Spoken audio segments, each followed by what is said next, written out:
Hi, Jen. Hello. Welcome to WOTBaby Conversations. So you're a Jen with a G, and I'm a Jen with a J. Jen with a G. And we're both passionate about working with families around connection. And we're both passionate about educating parents in the development of their young children. So you are an obstetric social worker, parent educator. You work at Correct. the Marta, you run early parenting classes, Yep. and you are the founder and creator of Connected Parenting, which is a wonderful resource, I think, for new parents. And I've learned a lot from you. Um, Thank you. you provide lots of resources and online programs for parents and courses as well as in person, don't you? Tell us a little bit more about what you actually do. Okay. So I do. I have some online programs. I run groups for parents because we all know that we're all a perfect parent until we have a child. And then Absolutely. we realize just how much is involved. So I do love working with parents in their adjustment into parenthood. So that's people maybe having their first baby, and that might be through classes at the Mater or early parenting classes elsewhere. But my real passion, I think you would know through my Instagram, is toddlers. And the reason that I think parenting or my passion is around that area, I know as a parent, that's when I kind of got a bit flawed by parenting myself and thought, what is going on? How the parent I thought I wanted to be in the moment, it's so much harder. So I support parents with that, with behavior, emotion, relationships, connection, boundaries when dealing with children. And I like to specialize 0 to 6 because we know that 90% of our little beautiful human brains are built by then. So I like to get in early Absolutely. because I think I can have the biggest impact in the first 5 to 6 years. They So that's develop what I they do. develop so much in those first few years, Yeah. and it's really underrated the importance of that first 5 years. Um, so with What Baby, I focus, and my passion is getting in early and helping parents of babies from 0 to say 12 months. But I do work, and I trained 30 years, over 30 years ago now, I trained at Karatani, and my training included children up to the age of 5 and development and routine and sleep. Mm. But my passion has been educating and supporting parents that first 12 months, which is, I think, really important in terms of setting up the foundations for good sleep and routine. But what I've found through my work and experience is that it's very much about educating the parents and helping them to sort of be mindful of how their baby is growing and developing and how they're changing. Because when you're with your baby every day, when you see people in the street, you might not have seen them for a few weeks, and they're like, oh, how much have they grown? And you don't really realize Yeah. yourself as a parent because Yeah. you're with them all the time. So a lot of mums and dads struggle with sleep and understanding how their baby's changing and what they need to do to help them sleep.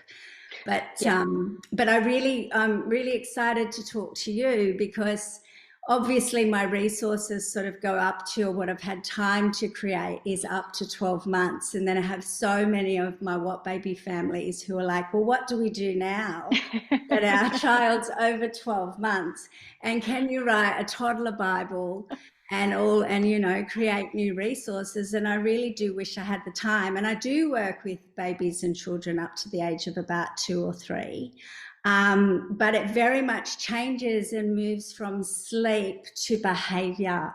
Yes. Yes. So, I wanted to talk about development and bedtimes and sleep, and you work with parents of babies as well. And how important do you think like sleep is in setting those healthy foundations from the start?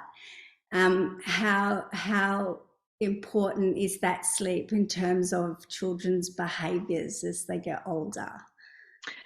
Yeah, look, I think sleep is really important. As a mum to 4 boys, I wouldn't have survived without some knowledge around how to make Yeah. sleep happen. And You know, when I talk to parents about it, when they're starting out, you know, I am often really focusing first up on understanding what's happening for your baby as they adjust to life outside the womb. Yeah. So at first, we're just starting to connect. We're just responding to cues, holding our babies, and you know, really for that the fourth trimester, that's sort of my focus.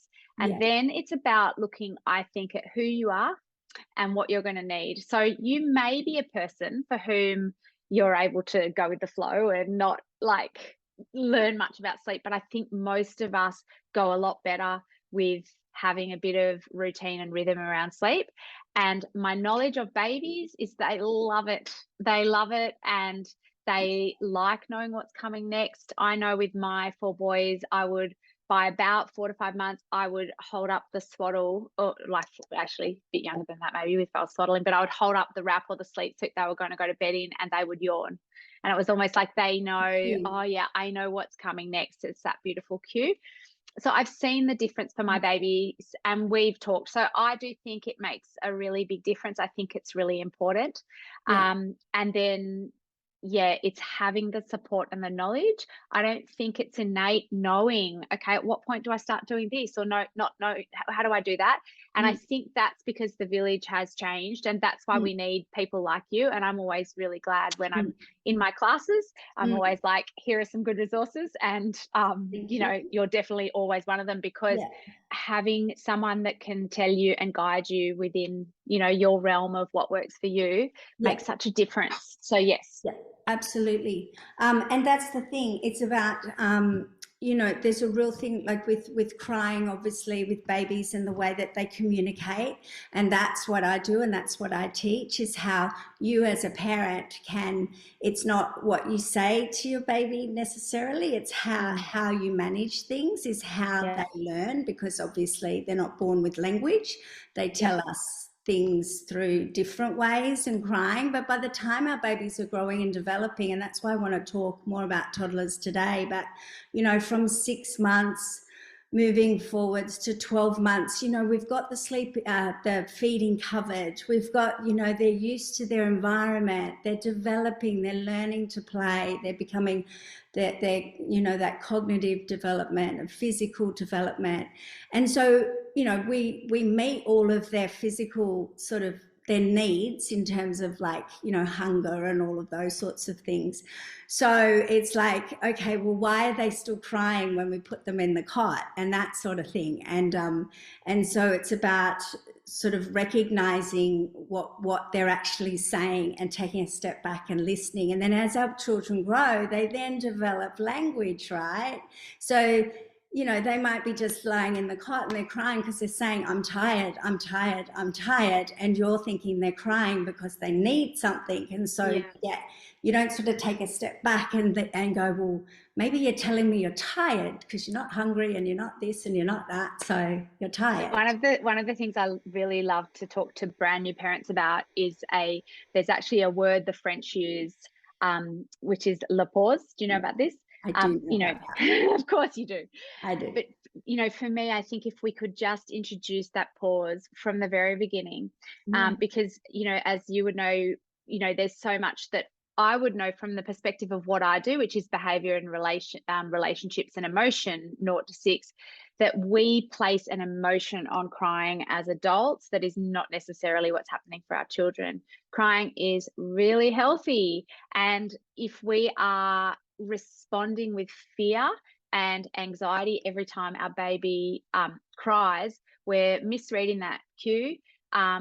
But also we're sort of getting into this pattern that isn't really good for either of us. And if we could introduce this concept for all parents of pausing, because that pause allows, how many times I've done this as a parent, but your baby cries, you kind of respond from a place of heightened emotion. You pull them up, you've got them on the boob, and then suddenly you go, oh, it's only been 45 minutes since I last fed them. And they were actually, that's, you know, probably just in a light part of the sleep cycle. They actually are crying with their eyes shut. And if I'd have taken a beat before I responded, I Yeah. might have realized that they needed me to just hang in there for a bit longer, or just give them as little as possible to resettle. So I think if we could take that pause, and it actually applies to our toddlers, you know, exactly the same. And one of the biggest things we can do to build resilience, to build all kinds of great things, to build connection with our children, if we just pause and allow emotions, we're still going to respond to our kids. But if we can just allow emotions without freaking out ourselves about them, which there's lots of reasons we do freak out, Yeah. that can make a big difference. Yeah, absolutely. I totally agree. That pausing. And I have a lot of my WOTBaby families who have these great sleepers, and they've learned all the cues for going to bed, and they've learned sort of through the guidance of their parents how to self-settle, how to self-resettle. And then as they get older, and I'm talking maybe now we're merging into the 18 months, 2-year-olds, where they now have a language. They've swapped the crying with words. And they And say, so, Mum, I need you. I need you, I need you. And then, yeah, you're not pausing, because you take one day, all of a sudden, you take your toddler to bed, and then all out of nowhere, they say, one more book, or, you know, can I have a drink of water? I'm thirsty, or whatever the words are. And I guess, I mean, why do toddlers do that? Because why do they do that? When do they start? How does it start? My theory is that they've just learnt a word, and I don't know why, but why is it the water thing, Okay. right? Yeah. And Oh, why water?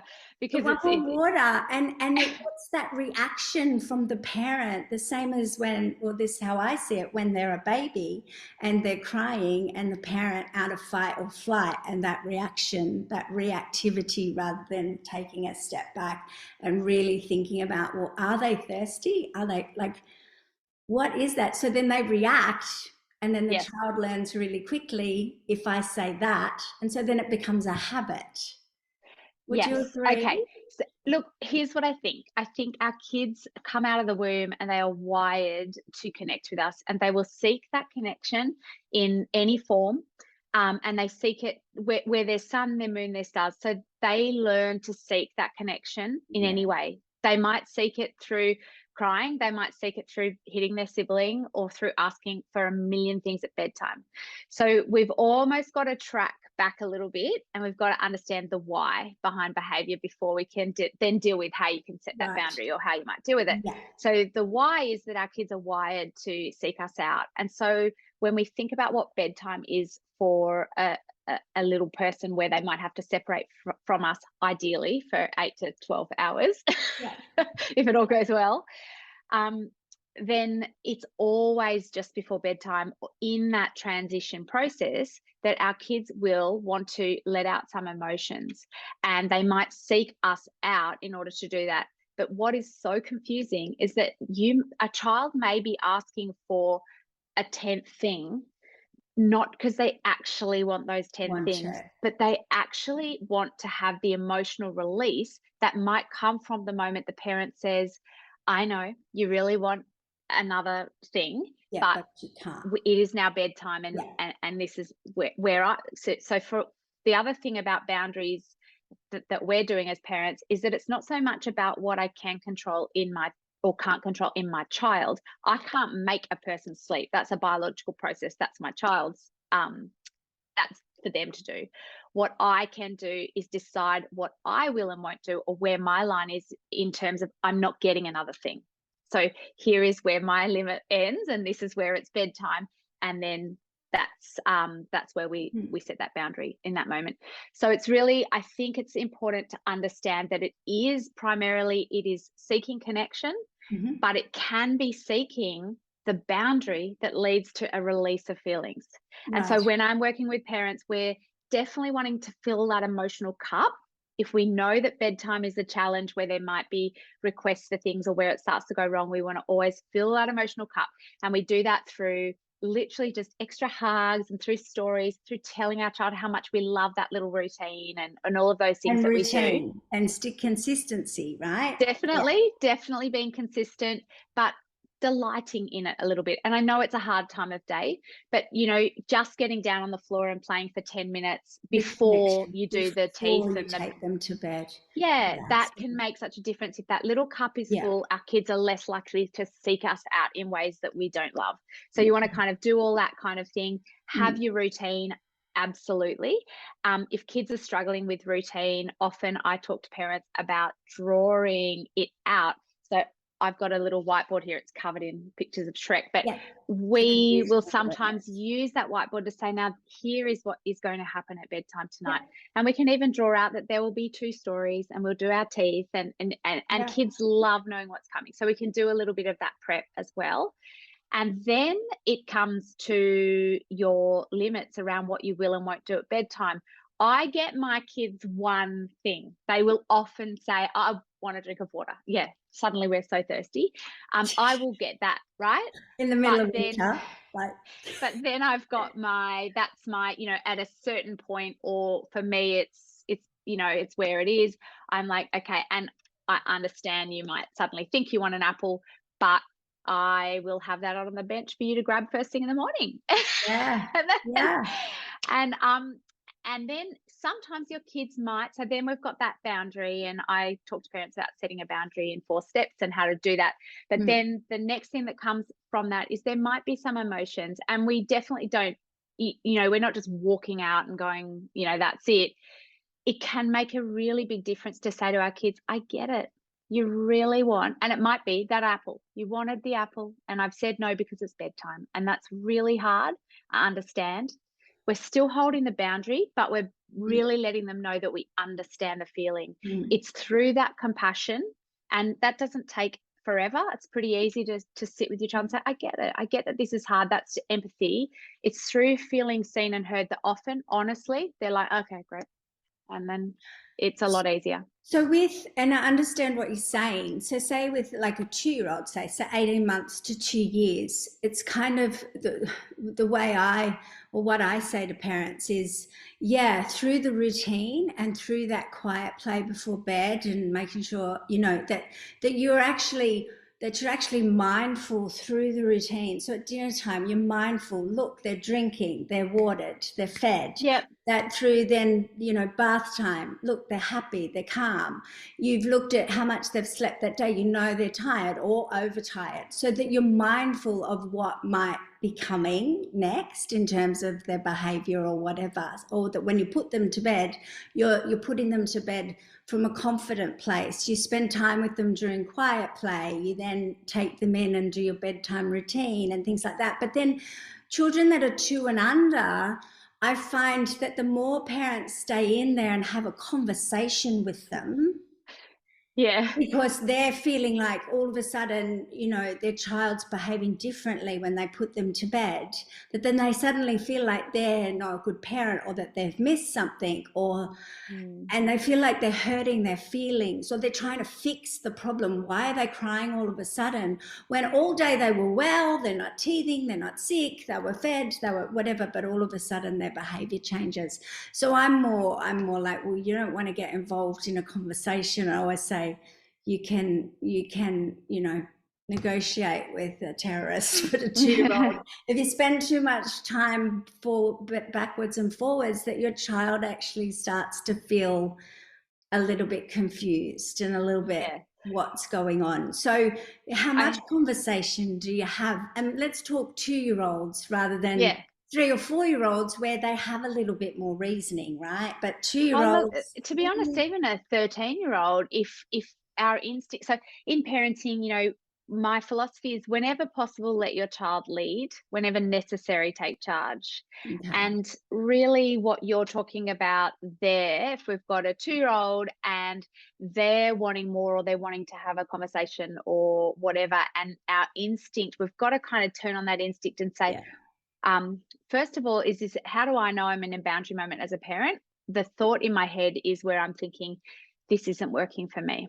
So for me, because if you're authentically, you could be someone that wants to lie with your child for 4 hours every night to get them to sleep. And be fine with that. And you can be fine with that, and go you. For me, that's not going to work. for a lot of parents, that's not going to work. And for a lot of children, that's not going to work. Yeah. So if that's working, but if you're having to lie there for 4 hours, I don't think that's working for your child either. So what we've got to establish is, first of all, what works for me. Now, the kind of parent I need, like, for me to be the parent I want to be, then that routine has to end at a certain point, or I'm out of like anything good. Yeah. So it's about sort of calling that. And then you've also got to look at your child and think, yes, like my child might want me at bedtime, but my child would also eat 50,000 cookies before dinner if I if I allowed it as well. And I think we find that bedtime boundaries, they are tricky. There'd be times if my child is unwell, or if, there is something going on with them, there might be times that I would, it's totally fine to pull your kids into bed sometimes. I think you can still turn around the next night and say, I know we did that last night and that was so nice, but this is what's going to happen tonight. Yeah. We might draw it out, talk to you about it in advance. And then when it comes to setting that boundary, knowing it is really kind to say to your child, I'm actually taking the decision making at this point out of your hands because I'm the parent. And it's really important that we're able to take charge when necessary, when needed. Exactly. And often bedtime, if our kids are overtired and we can see it's not in their interests anymore, and it's not in our interest anymore, and nothing's going anywhere good, that's definitely a take charge moment. And when we're sort of taking charge, we're always appearing and being very, very confident in our body. That's the most important thing. It's actually not about your words. It's really about your body and your ability to say, I totally back myself. I know I've got this because I'm the parent. And doing that, but always maintaining it's the kindness. So we're always trying to be kind. What happens if we hang too long in a kind of, I don't want to be the bad guy, so or I don't want you to be upset with me, so I'll hang here, and then we lose it, and then everybody's in a mess because we've lost it. So you're hanging there because it's a control thing. You're wanting your child to be okay. You don't want to hurt their feelings, right? So if the child keeps crying and asking for more and you say no, I find a lot of parents say, but I feel like I'm hurting their feelings. I think it can be hard to know what to do after the no. And for me, that is absolutely show empathy. Like for your child, that's as real as anything. And you can absolutely say, and I get it. You really wanted X, Y, Z. And I've said no, because it is bedtime and that's our rule. But it's okay for you to be upset about it. I completely get it. And you can have a big cuddle and then you can hold that boundary. It's similar to when we take our kids to daycare. So you've got a child that's saying, I don't want to go, I don't want to go, I don't want to go. And as parents, what we try to do is we try to fix it or solve it. So where they're saying, but you love it at daycare and it's going to be, you're going to have a good day and your friend Connor's going to be there. And, and we're trying to make it better. And our kid's going, I don't want to go. And they're getting more upset because they're not listening. One of the best things you can do to help your child with that transition, and this is what we're talking about, is a transition.